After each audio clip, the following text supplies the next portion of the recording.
It's gonna be this funny. it's gonna be really funny. Well, it's always good to start the mental health episode with a nice laugh. So welcome back to episode. What are we on? 7, 8. 8. Sorry, 8. Episode 8 of Courtside Capital. Yeah. Again, another question asked by the audience.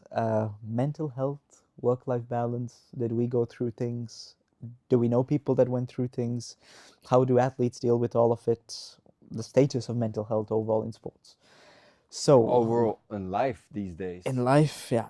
So we have lots of interesting questions. Yeah. Maybe the first one goes towards me. Yeah. So I'm gonna set the tone. Set the tone. Okay. Mental health. Yes. Mischa, did you have any mental health issues? No one's watching.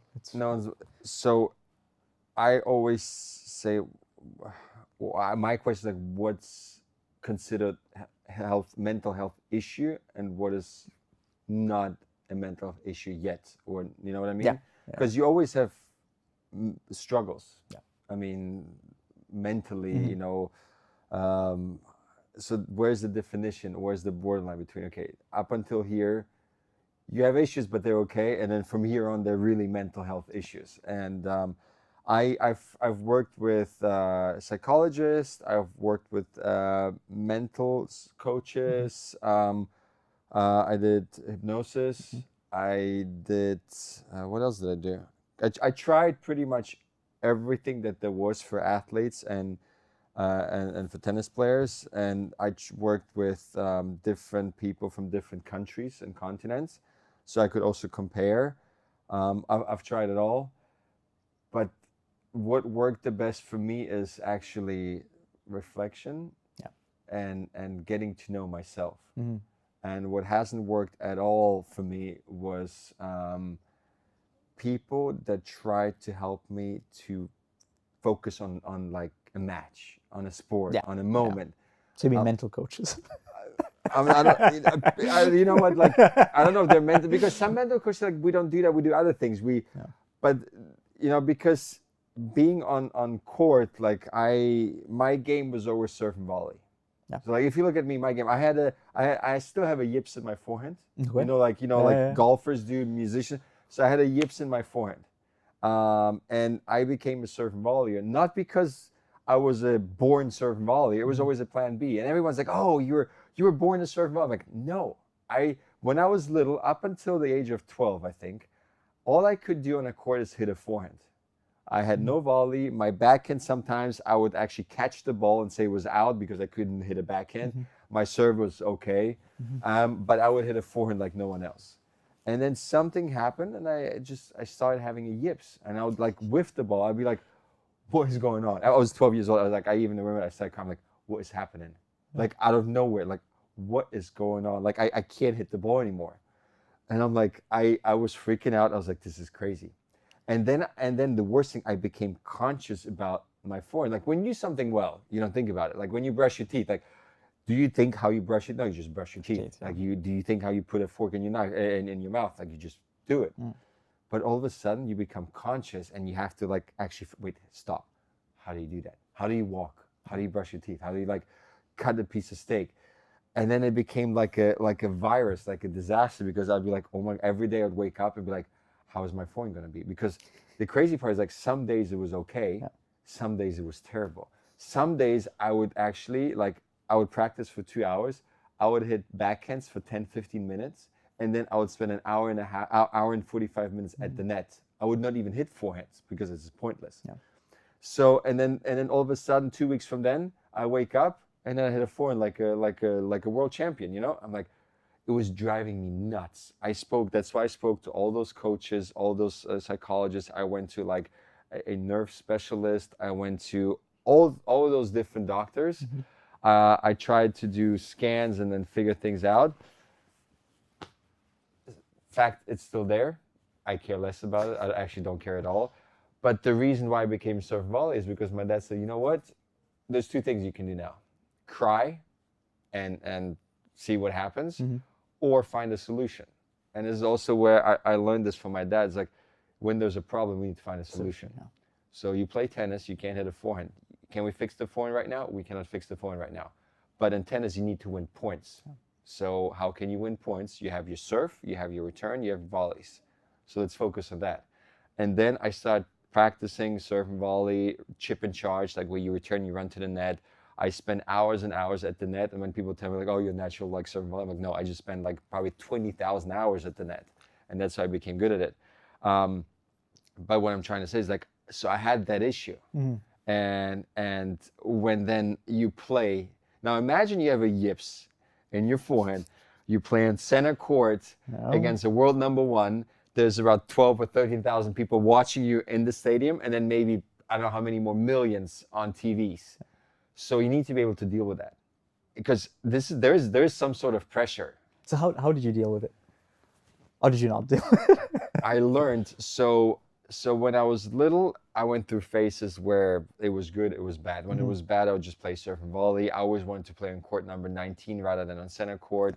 When it was good, it's fine. I was okay playing on center court because I was playing fine. But then I had a wrist surgery when I was 25. A wrist surgery on my playing hand, and I didn't know if I was ever going to come back. But I spent a lot of time reflecting, thinking, and when you have a cast on your playing arm, there's nothing you can do in terms of tennis. So there's nothing you can do, period. And I spent a lot of time thinking, and that's when I kind of found myself.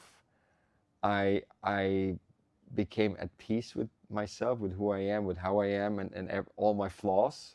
And now, yes, I have flaws. I'm like, I don't care. When people criticize me, I'm like, yeah, I know. Like, thanks for pointing it out, but I do know, and I don't really care. So, and then I came back, and I was different.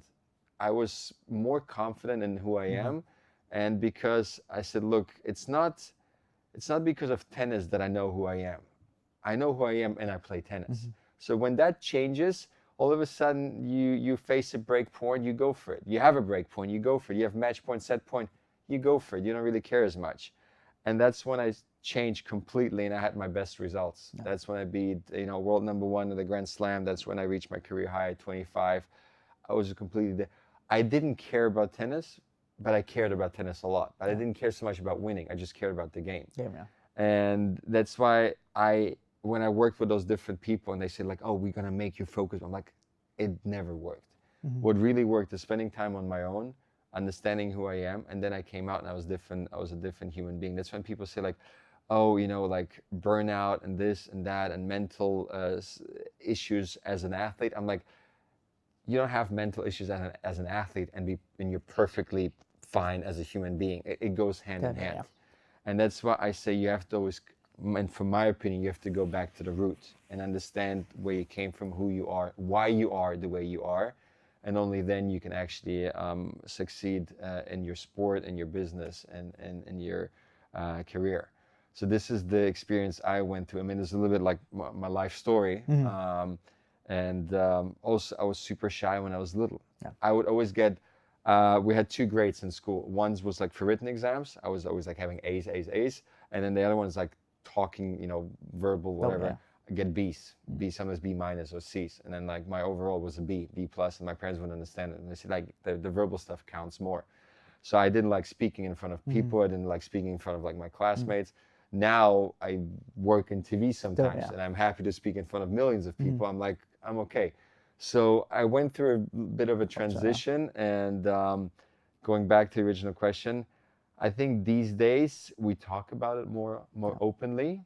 I don't think it exists more or less than before. Did you feel anything, like, other than the yips? Did you feel any so then real mental health? So then when you go, so you're a professional tennis player, you make a living playing tennis. And then you go through a phase where you have the yips, you can't win a match for 6 months.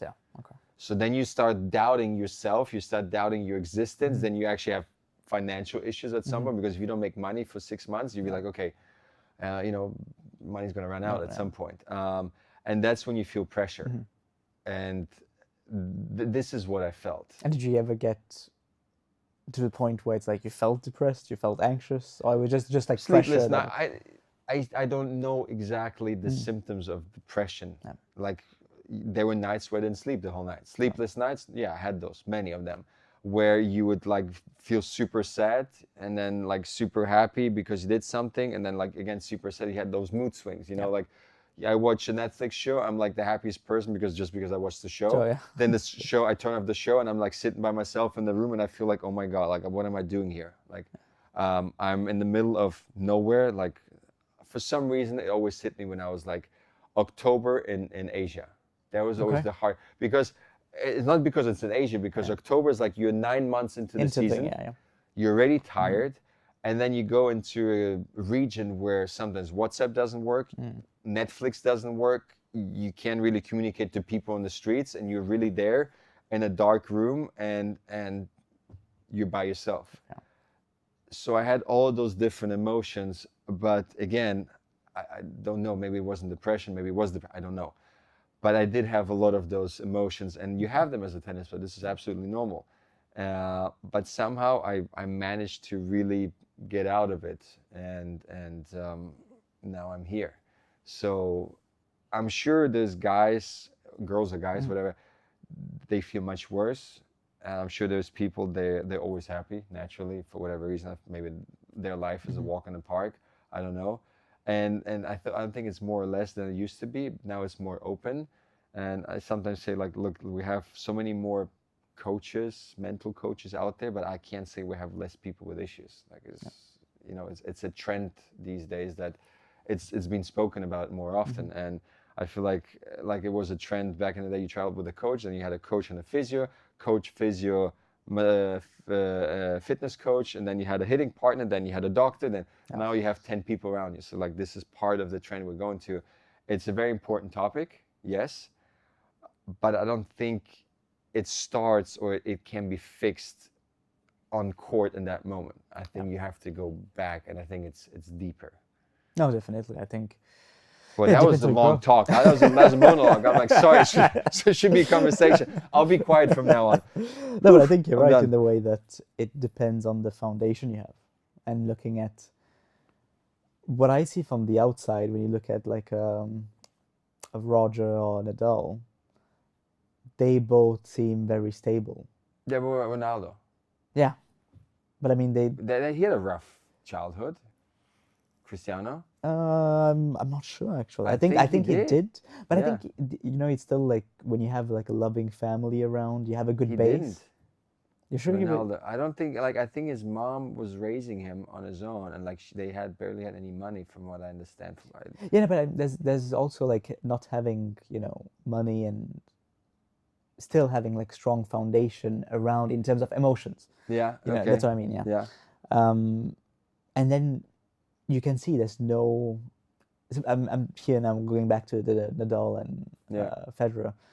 There never was like massive, emotional outbursts. There was always lots of discipline. They never like threw a racket or like busted it. Well, Roger did in the beginning of his career, I think. Yeah, but then he started winning when suddenly it came down, right? Well, he decided he wants, from what I read or heard, like he decided, okay, from now on I want to control myself, or like not do it. But he made him an even better player, right? Yeah. So I think that's comes to the fact that when you have that strong foundation and you know how to keep it together, it helps you also. McEnroe, he was more emotional. He was still very successful. I feel like back in the day, people were more emotional. Period, like on court. Yeah. True. Very true. I think there were like Jimmy Connors, McEnroe. I think they were like just. Yannick Noah also was more. Yannick, some other players too. So that. I mean, today tennis, you get penalized and fined for everything. And then also the media is brutal. Back in the day, guys did something on courts. I don't want to name names, but like they would destroy a racket. And it'd be like, okay, it's manly. It's cool. Now it's like, oh, it's all over media. He destroyed a racket. Oh, he's such a bad person. Oh, he's this. So now the media is super sensitive. They jump on everything. Yeah. You give a tennis ball to a kid, oh my God, he's the nicest person on earth. You smack a racket, oh my God, he's the worst person on earth. It's like everything is overly dramatic in today's world. It's like you go from like what's it called, highlights to highlights. It's we live in a world of highlights. Like everything is highlights now. Even YouTube was made for longer. They have reels now. Everything is short, like 10-second highlights, 20-second highlights, and I feel like that is dangerous. Yeah, no, it is. Super dangerous. It is. because you have a great day, it's forgotten the next morning when you serve one double fault. It's like, oh my God, he serves a double fault. He's so bad. And that is not helping, definitely. That is the media is definitely not helping. And actually, I have to correct myself. I think it's much unhealthier today to be an athlete than it was back then.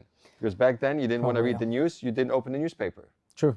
Done. True. Now to not be needing or hearing the news, you have to literally like walk with your eyes and ears closed. Yeah. Not grab your phone, nothing. And that's very risky. No, but I think we have to still adjust to it. I think it doesn't matter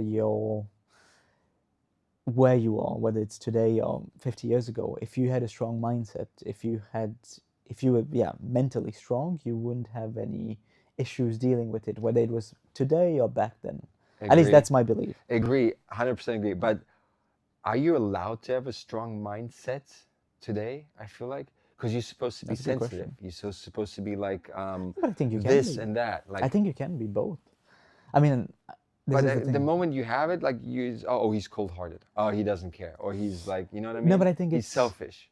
I think that also comes down to other people's understanding. But I know some guys that they are machines and they will run through anything, any challenge, but they also have that emotional intelligence to understand when they need to show empathy or they need to understand someone's,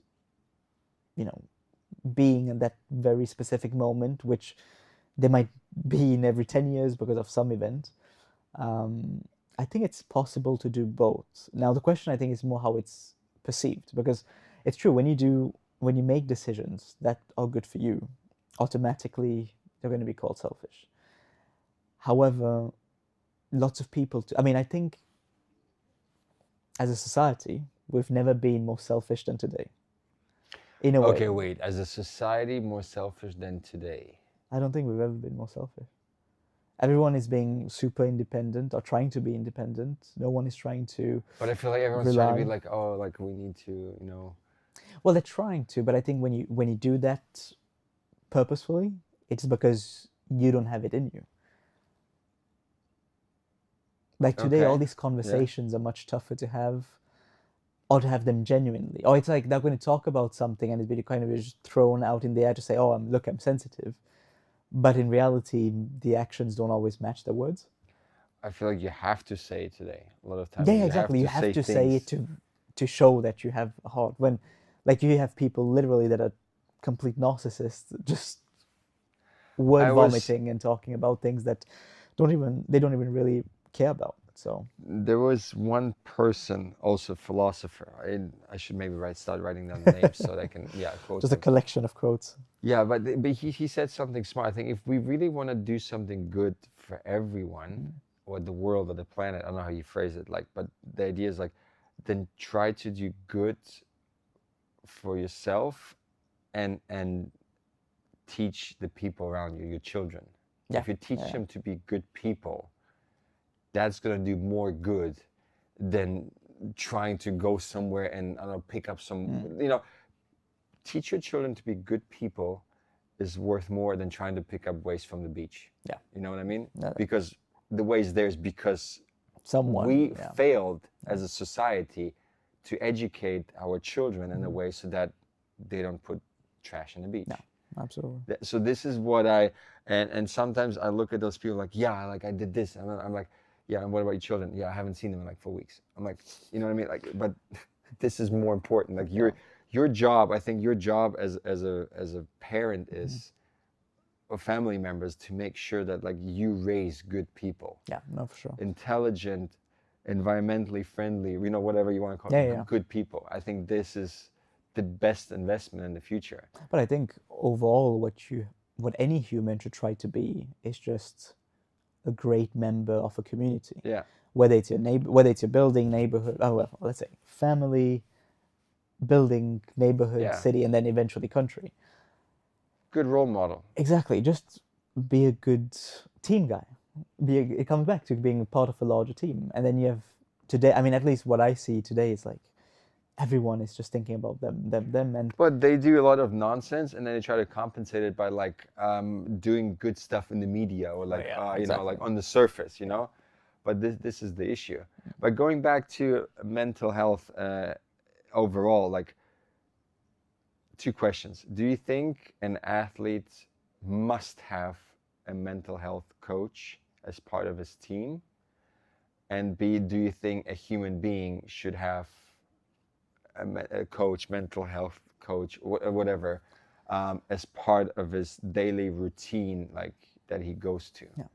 No, I think for the athlete, it depends on the athlete. You don't need one. I don't think you need one. I think, Should you teach children, teenage? That was a topic I heard recently. A federation, tennis federation, was saying like there were guys that said teenagers, age 14, 15, 16, they should have a mental coach. Like they do have a physio, they have a fitness coach, and they need to have a mental coach. but I think it's And I was more. shocked by that. But I think it's the thing is the intention is good. The way to achieve that, I think, is messy in the way that what kids need to have, I think, is self-awareness. They need to understand their set of emotions, how life can interact with them, and how they can then react back to life, and how they can either build momentum or maybe find the signals that are saying, look, we need to calm down, something's wrong, we need to figure it out. And that's what I think what's missing today mainly, because when you have people talking about mental health, it's like super easy for now a kid to say, oh, I'm depressed, and you're like, you're 12, why are you depressed? Like everything's being taken care of. Something I have So to add, like I feel back in the day, what's wrong with you? It's like, oh, I just didn't sleep well. yeah, Today, exactly, yeah. what's wrong with you? Like you come Yeah, up yeah. with a symptom and like maybe just haven't slept well. Like But I think that's our generation, and maybe more specifically our background, because our families, when you look at it, they have had to go through so many challenges and take my us. family and my parents. Yeah, yeah, no, but that's what I mean. But like your generations before you to bring you where you are today had to go through much tougher things, and it was not like, oh, we're going back home. No, it's like we're going to get to the next level, but we don't have a choice. And same with me from Sri Lanka, and it's like you need to survive in Monaco. Not easy for a single parent, You raising don't me. speak the language. Yeah, exactly. Or like you speak it very badly, or limit in a limited way. Well, we didn't speak the language. Oh yeah, so all of that, it was like it's not are we going to make it or not? It's just like how are we going to make it? So the mindset there is very different. Whereas like today the kids are like, oh, I could do this, I could do that. So I think generationally and from a background point of view, we are built different in that way. But now coming back Not to the all, kids. No, because but I'm some- saying specifically us. Yeah. And you can see it from the results achieved as well. But coming back to kids, self-awareness, it also depends, like on religion. When I think about it, so my parents were, yeah, Buddhists, but they were open to other religions. And then I went to school where they had Catholic teachings, like they had 1-2 hours, and had Christian friends, Muslim babysitter, like all over the place. And when you listen to the stories, I think I was always interested in philosophy and just storytelling overall. I could quickly grasp different concepts and be like, okay, it's normal for this and this to happen. It's normal for you to act a certain way. So it automatically enables you to have, let's say, more peace mentally, because certain things are part of life. Now, if you're just a kid and you're having like this very black and white conditioning, and it's like stuff that's happening and you don't have the time to unpack it, and you don't have the time to unpack the events, but then you don't have the time to unpack your emotions towards those events, and let's say you have years and years of that, let's say you add phones and all these other things accelerated, it's normal that you end up in a spot where you're not going to be comfortable with lots of things, and you do not know how to react when you end up in that spot. So for me, it was always about self-awareness. I actually wrote that book called Don't Settle, where you have this little internal compass to help you guide yourself through life, and through just for you to better understand yourself, where you're sitting on like an emotional scale, and also understanding that certain events in your life that are going to trigger you more than others, like death of a parent, or or in the positive sides, like, you know, marriage or having a kid or something like that.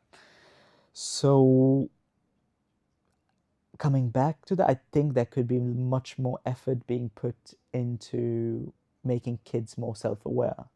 And you don't need to make it religious. You don't need to make it super scientific. I think it's just you want to create a baseline and say, okay, how do you feel today? Are you happy? Are you sad? Are you angry? Are you neutral?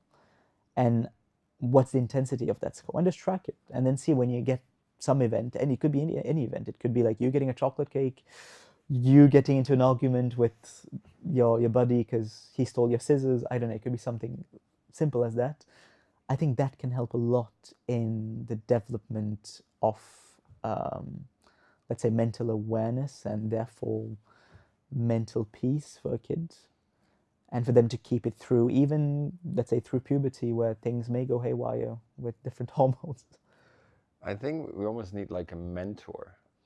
Yeah, Like yeah. we need better mentors. I think, you know, originally you need just good parents that take care of it. That was gonna be my next thing. I think also back in the day, parent would go to work, come back, and there's no phones, there's no laptops. You sit at the dinner table, you talk. On the weekends, you spend time together. Now, parents sometimes they always work. Like even when they're home, they work. Even when they're like on the weekend, they still have to get presentations ready, whatever it is. So and the kids are there, and you do stuff with them on the surface, but it's not as deep anymore. Yeah. And it's almost like kids, they need like a guide for life, like, and they need better life instructions, you know, like a book of like, okay, what is life? How do you manage certain things? What are certain emotions? And in today's world, like everything's so fast, everything's so quick, and bigger cities are probably worse because then people work even more. If I look at New York, Wall Street, Paris, and other, there's so much distraction. Monaco is probably the worst place because like drivers take kids to school and drivers pick up kids from school. It's not even the parent that does it sometimes. And then drivers take kids to like a piano class, then to a tennis class. And it's like, when do you see your kids? I even heard stories where like parents live in an apartment in one area and kids live in an apartment in a different area with their nannies, you know? I'm like, that's not great parenting. So, and then they grow up, and I think they're just very lost. So, but that's a tough topic. But I think coming back to, let's say, those Monaco parents, I think it depends on the conversation, because everyone can do whatever they want to, right?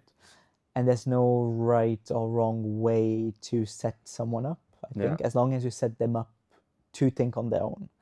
I think if you take the example, because I have an acquaintance that has that life, but his argument is that he's living separately because the kid is, they see the kid, like the mum lives there most of the time. He lives a bit separately because he thinks that it's going to make the marriage tougher. So he's saying like, look, I'm working really hard right now to build this company. You go with the kids, have your time, you'll have your nanny as well, but then we'll spend quality time. And he still checks in. And I thought it was not that stupid if you have so many things to handle, because he still sees the kid every once in a while. It's a boy. And his explanation was, look, I have to raise a young man. And I think for a young man, a male figure that is mainly working is also a good thing to strive for, and to understand that should be the normal. Like, your mum is there taking care of you. And then after his second argument was he doesn't want the marriage to kind of, find this massive slowdown. So I think there's different ways to do it, but it's very tough to do it in this less traditional ways. Well, ask the kid what the kid wants, and then you have to see later on, like, if what happens out. over there. What happens. I mean, well, I think the kid is 4 and he still wants to see his dad, but he also understands, like, the thing is, 4 is little. Yeah, 4 is little. That's why. I don't think kids at 4 understand anything. Yeah, that's why. I think like at this stage it's still okay-ish and holding, but also when you cannot, if someone doesn't know what something feels like, he'll never miss that. So he wants to see his dad more, but his dad is like, I'm going to see you just like once a day for dinner at this time. And sometimes takes him for walks or plays around or whatever, but that's it. And then after it's like full school day, morning, he's not there. But anyways, that's another subject. Once a day, or they see each other once a week? No, it's like once a day, and then after when of course he travels, he's off. Okay. But it's not like he's in the house. He's not in the household, so he's away. He just sees them for dinner, and that like well, maybe mine's picks different. them up. I'm like away for weeks at a time, but then when I'm there, I'm like there. Yeah. So anyway, there's no right or wrong. Exactly. But back to the original question: do you think a mental coach should be part of a teenager's squad?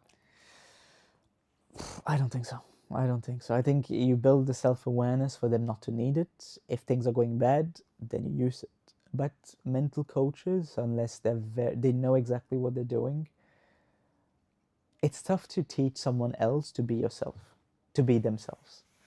See what I mean? It's like, it's only you who knows you. Like, I can give you like a set of tools, but I can't like make you run them. I can be there and assist you with running them, but I cannot run them for you. So I don't think a mental coach is there. You just have like a set of tools, give it to the kid, and that's it. What about just not athletes, just regular, it sounds terrible, I'm sorry, not regular, but not athletes, but like people. Like, that have businesses and companies. I just think that tool set, like an initial tool set, like the one I have in my book, literally just like take those 5 pages and just keep it and just reproduce it every time. I think it could be replaced by a good friend. Yeah, but then that friend needs to be self-aware of themselves, needs to understand you, needs to have the tools. Friend, good in all senses, like smart and a good friend. But So like I would rather call you at midnight than call someone else next day at 9 a.m. and be like, oh, look, I have a problem. No, true. Yeah, that if you have a good friend, for sure, that helps. God. Well, thank you for being considered a good friend. Yeah, by the way, it's the first time I ever said he's a good friend. Like, thanks for being a good friend. Well, we still have some interesting topics on the mental health. Let's take a break and come back in a part 2.